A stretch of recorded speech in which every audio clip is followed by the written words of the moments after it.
Mayong adlaw mga kaigsonan ko sa Ginoo, mga higala na kanunay nagsubaybay pastor nini ato ang programa. Episode 6 pastor. Episode 6. Magapadayon ta sa tuang buloton sa Ginoo pinaagi nining paghatag nato og pagsabot kabahin ning kamatuoran. Nag-escort kita og kamatuoran na sakto na gayud na paghanay nining paghanay labi na sa kaluwasan sa tao. O karon mga igsoon ko sa Ginoo, duha ka matang na tawo na naisgot diri sa Biblia pastor. Mao ang Hintil ug Israel. So ang pangutanan nini ug kanus kini naghugna ang kining nahisgot kining pulong na Hintil and Israel. Mao kini ang ato ang mahisgotan maigsoon na isip diha kaninyo inyo pong masabtan kini na unsa kining mga klase na tao ang Hintil ug Israel matod diri sa Biblia. Okay? Atong ihatag ang higayon kay Pastor Alex Kimson sa paghatag diya pagsabot diya kaninyo ng kalainan usab sa Israel ug sa mga Hintil. Okay, dalaygon ang Dios ning adlaw nga makahimo na sab kita sa pagpambit sa pulong sa Dios katinawan sa matag usa kanato. Salamat Pastor Jonel sa imong pag uban o dugang kamaturan nga atong usahan uban ni Pastor Isim nga atong usahan karon ning kagabion uban ni Pastor Dionisio ta uban nato karon nga atong ipaambit ang duha ka matang sa tao Hudiyo ug Israel. So diya sa Biblia kung natong lantawon dunay panagkalahi sa Israel o sa mga Hintil. Sumala pa ni Pablo, ang Hintil walay Dios, o ang Israel or Hudiyo dunay Dios. Pero sa unsang pagkagi, nga kining Israel doon na may Dios, samantala ang mga Hintil wala man kaay Dios. Ang Roma 3:10 nag-ingon na daan, ingon sa nasulat, walay matarong wala bisan usa. Roma 3:23, sanglit na kasalaan tanan og nakabsan si maya sa Dios. Nato pa, ang matag usa nato nahulog sa sala og nahimulag sa Dios. Pero miabot ang panahon nga ang Dios mitawag siya ko sa katao. Walay lain kundili si Abraham. Si Genesis 12 Ono, ngadto sa 6, nga doon ay gitawag ang Dios. O walay lain nga iyang gitawag, mao si Abraham. O sumala sa itong nasayran, nga kini si Abraham, matinuohon sa Dios. O kini si Abraham, masinugtanon sa Dios, o matinuohon gayud siya. O sa nanglabing mga panahon, si Abraham nanganak ngadto ni Isaac. O si Isaac. O gikan ni Isaac nanganak siya kang Esau og ni Jacob. Og sumala sa Biblia, si Esau wala makasunod og panalangin tungod kay ang iyang pagkamagulangan gibaligya og nilugaw, gibaylo og nilugaw ngadto ni Jacob. Sa dagan nga panahon, ang Dios kini si Jacob iyang gikahibagat ang Dios. Wala lang damha nga iyang gikahibagat og iyang gikasangka sa Dios. Si Jacob. Og si Jacob pod wala niya dama nga gikasangka niya ang Dios. Kibugno. Mo niya tumabasa sa Genesis 32, 24 ngadto sa 28. Paliw ko nang basa pastor.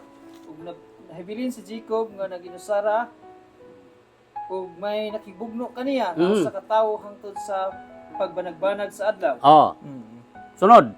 Ug sa pagkakita niini nga siya dili makabuntog kaniya gipislit niya ang piyak-piyak sa iyang balat-ang. Ug nalisa ang balat-ang ni Jacob. Jacob sa diha nga siya nagabugno pa kaniya. Oh, sunod. Og siya miingon, buhi ako kay mahayag-hayag na apan nitubag kaniya si Jacob. Dili ko ikaw buhian hangtod nga ako panalanginan mo. Mhm. Og siya nangutana kaniya, kinsay imong ngalan? Ug mitubag siya si Jacob, si Jacob. Mm. Ug siya miingon, dili ka na pagahinganlan nga si Jacob, Mm. kundi dili si Israel. Israel. Ah. Kay nakibugno ka sa Dios ug sa tawo ug nakabuntog ka. Ah. Ang Israel di ay nga pangalan sa Israel kanang Israel karon nga nasod sa Israel. Mm. Kang Jacob din nga Jacob pangalan.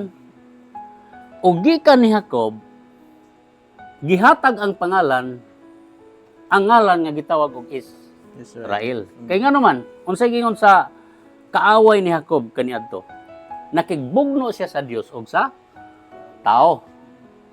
Og matud pa sa maong manulunda, og ikaw nakadaog. Mm.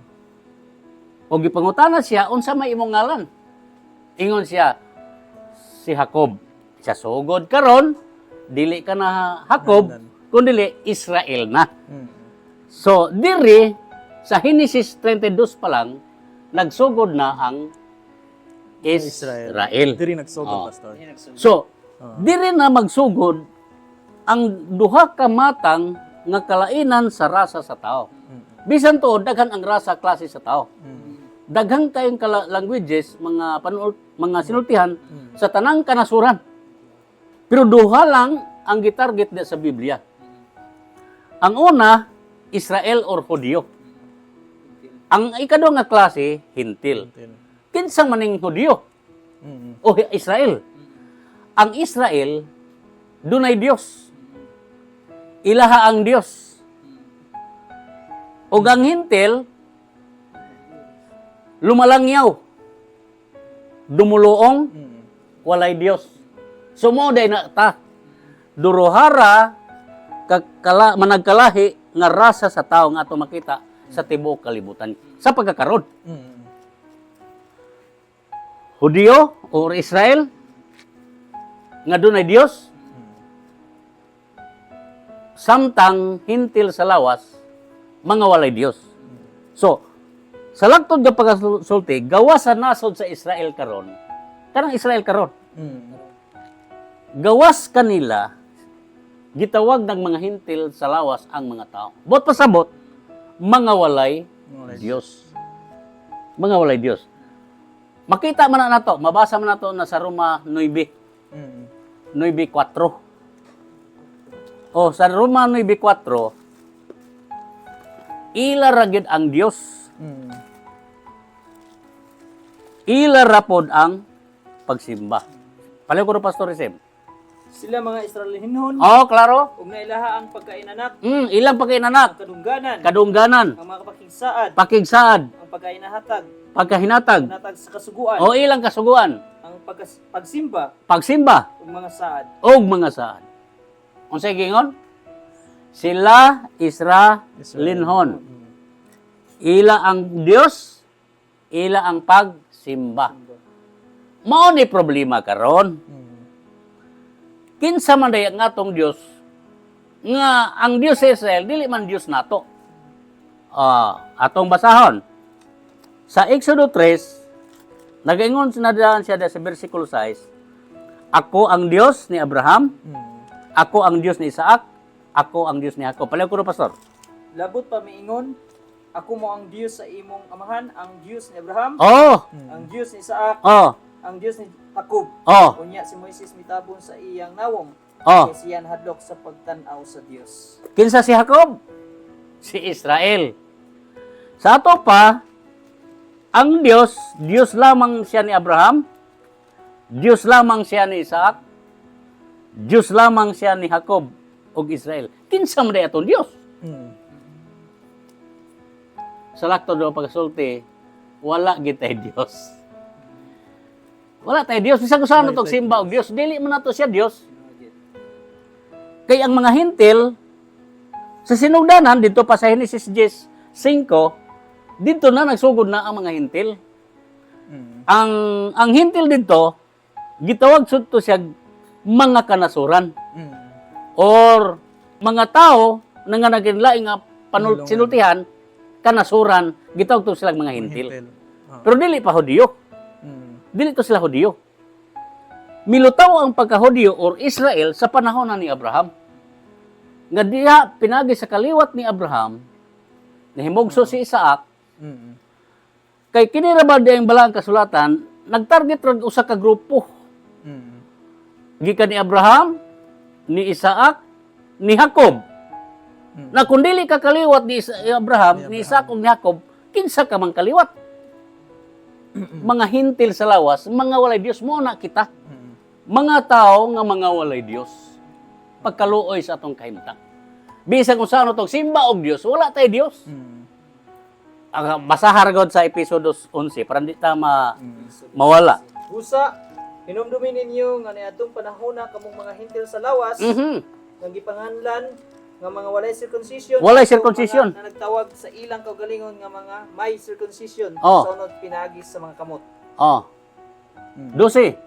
Hinumdumin ninyo nga niadtong panahon na kamo walay kalabutan kang Kristo. Walay labot ni Kristo. Nahigawas kamo sa katilingban sa Israel. Nagawa sa Israel. Ug mga dumuluong sa mga pakinsaan Oh. tungod sa saad sa Dios. Una dumulong. Ug dinhi sa kalibutan, Oh. kamo mga walay kalauman Walay laom. ug usab mga walay Dios. O doon na ba'y Diyos? Klaro gyud. Walay Diyos ta. Sukad kaniya to, Pastor. Sukad ka niya to. Sa Nga naman. panahon na gitawag na si Abraham. O, gawas ta ni Abraham Gawas man ni nga kaliwat. Oh. So, ang atong kahimtang, gawas ni Abraham, luoy kay itong kahimtang. Nangamatay di ay ang atong mga kapamilyahan kaniya to, mga walay paglaom, kay mga walay Diyos. Apan miabot ang panahon, o sa unsang pagi, nga nakahidangat ang panahon, nga kita doon ay Diyos. Sa unsang pagi, nga nanatay Diyos karon. Dili pwede nga sige kag simba og Dios. Kinsa ba ng Dios nga imong gisimba? Wala kay katungod. Na mahimo lamang nga doon na kay katungod sa pagduol pagsimba sa Dios. Sadyang masabtan nimo ang kamatuoran nga gidala sa usa ka tawo para sa mga hintil sa lawas. Mao din ay rason nga doon ay Pablo gitawag sa Dios Para sa mga para sa mga hintil sa lawas.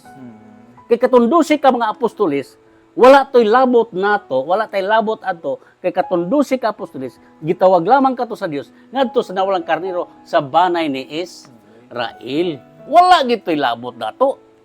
Munang miyong sultihan kay ikaw si Pedro, tukuron ko kung iglesia, wala tay labot adto. Si Pedro ang gisaran pero wala tay labot kay si Pedro gitawag lamang ngadto sa nawalang karnero sa banay ni Israel. Matthew 10:5 nga to sa city. Dito lamang sila gipadla. So, nakabaton tang Dios sa diha nga dunay gitawag sa Dios nga mos Pablo. Og si Pablo maoy apostol sa mga hintil sa lawas. Sama nato. Doon nalay usa ka apostol gitawag sa Dios para nato mga hintil sa lawas. Nga siya apostol.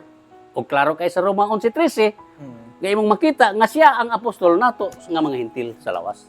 O basa ko na, Pastor. Karon magasulti ako kaniyong mga hintil tungod kay apostol man ako ngadto sa mga hintil. Magapasinugog ako sa akong pag-alagad. Oh, nanay messenger, doon na niya magwali para nato mga hintil sa lawas. Kay katundo si Kapostolis, wa man to'y labot nato. So, tanang mga kanasuran, gawas sa mga Israel, dili kaliwat. Dili ta kaliwat ni Abraham. Kaliwat ni Abraham. Pero mahimot ang kaliwat ni Abraham, mahimot ang niyang anak ni Abraham, sa diha pong madawat na nato ang kaluwasan diha sa grasya. Makaambit na ta. Panalangin. Oh, pero dili ka kaambit kung dili nimo tuuhan o saligan ang mensahe ni Pablo. Kay si Pablo lamang ang mensahero sa mga hintil sa lawas. Siya lamang. So unsa man ay mensahe ni Pablo alang sa mga hintil sa lawas? Ang iyang mensahe alang sa mga hintil sa lawas nga dunay nagpakamatay dito sa Kalbaryo. Si Jesus Christ. Nga mo ang Pasko nato, mo ang Pasko, mo ang iyang kamatayon para nato. The only one gospel, Pastor. Only one gospel. Mura kini ang gospel gid karon. Maura na gospel Wala nga tuuhan na karon. gospel. So sa diyang imong dawaton ang kamatayon ni Jesus Christ, alang nimo alang nako. Automatic si Jesus Christ musulod sa atong kinabuhi. So, dili gospel ni Pedro. Dili gospel ni Dili Pedro. gospel sa mga... Dili gospel ni Marcos, dili gospel ni Juan. Kundi dili gospel ni Apostol Pablo. Muna siya tungod sa grasya kamo na nga luwas. Muna siya tong alang sa kaluwasan Para sa mga hintil. sa tanang mga tao nga mga hintil, Mm. ang grasya sa Dios gikapadayag. Ug kung adunay Israel nakiambit, pastor, Pwede. pwede. Kung doon nakigambit nga Israel nga midawat sa kamatayon ni Kristo karon, Mm. mahimo po silang anak sa Dios. Kaysa pagkakaroon ang mga Hudyo o Israel kaaway sila sa Dios karon. Mm. Tungod sa ilang pagsalikway ni Jesus Christ, gani ilang gilansang dito sa Kalbaryo. Pero pasalamat po ta nga ilang gisalikway si Jesus Christ kaysa ilang pagkasalikway nahimo nung bahandi kanatong mga hintil sa lawas. So, bulahan ta nga naman. Oo. Gitagan ang taglangit nun nga dapit, langit nga pulianan alang sa tanang mga tao nga luwas. Nakabaton ka na ba kaluwasan higala nining adlaw karon? Kung wala kay siguro sa imong kaluwasan, hagiton ka nako. Sa pagduol sa Dios pinagi ni Jesus Christ nga siya nagpakamatay, gilubong siya gibanhaw tungod og alang sa imong mga sala. Mm. Kung ato siyang dawaton, musulod siya sa atong kinabuhi. Roma 10:9, kung isugid nimo pinagi sa imong baba Mm. nga si Jesus namatay o gibanhaw tungod og alang sa atong mga sala isa nan maluwas ka. Mo ni kaluwasan kanato karon. Pastor Junel. So, salamat kay pastor na aduna gyud panahon para sa mga hintil nga gitagaan kita og kaluwasan. So kaniadto nakita nato na kaniadto wala gyud gitay Dios. No. So nakita nato na wala gitay kalabutan sa mga pagtawag sa Dios ngadto kay Abraham.